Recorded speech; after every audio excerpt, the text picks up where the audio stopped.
വിഷ്ണു ആരടി ആരുണ്ടി ഓണിയതായിരിക്കും. വിഷ്ണുവേ എന്തുവാ എന്താ വേണം? എന്തോടാ ദേഷ്യപ്പെടുന്നേ? ആരോട് ചോദിച്ചിട്ടാ അമ്മ എനിക്ക് ഈ പേരിട്ടത്? വിഷ്ണു നല്ല പേരല്ലയോ, എന്താടാ കുഴപ്പം?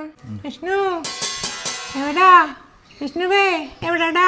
ഇതാ കുഴപ്പം. ഇതിനെന്തുവാടാ, അത് നല്ലല്ലയോ? ഇത്ര പെൺപിള്ളേരാ നിന്നെ തിരക്കുന്നത്. പിന്നെ ഇത് കേട്ടിട്ട് എനിക്ക് തല വരിക്കുന്നു. എന്നെ വിളിക്കുന്നത് ഇപ്പൊ എനിക്ക് ഇഷ്ടമല്ല. വേറെ പേര് വല്ല ഇട്ടാ പോരായിരുന്നു എനിക്ക്. വേറെന്തോ കണ്ണെന്നോ ഉണ്ണിന്നോ അല്ലോ? ആ അവരും ഇപ്പൊ അനുഭവിച്ചോണ്ടിരിക്കുക. ഇതിപ്പോ ഞങ്ങൾ എന്താ ഞാനാടാ ഇങ്ങനെയൊക്കെ സംഭവിക്കുന്ന മുൻകൂട്ടി അങ്ങാണ്ട് അറിയുന്നുണ്ടോ? അന്നേരം ഒരു പേര് കിട്ടി ഞങ്ങളങ്ങ് ഇട്ട്. ഞാൻ എന്തായാലും അസറ്റിൽ പോയിട്ട് എന്റെ പേര് മാറാൻ പോവാ. നോക്കിയോ. അസറ്റ് അല്ലടാ പൊട്ടാ, ഗസറ്റ്. ആ സെറ്റിലോട്ട് തന്നെ ഞാൻ പോവാ. എന്നിട്ട് ഏത് പേരാ ഇനി ഇടാൻ പോന്നേ? അത് അഭിജിത്ത്. എങ്ങനെയുണ്ട്? ഏത് പേരിട്ടെന്ന് പറഞ്ഞാലും നിന്നെ വിഷ്ണുന്നേ ആളുകൾ വിളിക്കത്തുള്ളൂ. കൊച്ചുനാളെ അങ്ങനല്ലേ വിളിച്ചത്. അതൊക്കെ ഞാൻ മാറ്റിക്കോളാം. എടാ വിഷ്ണു, പിന്നെ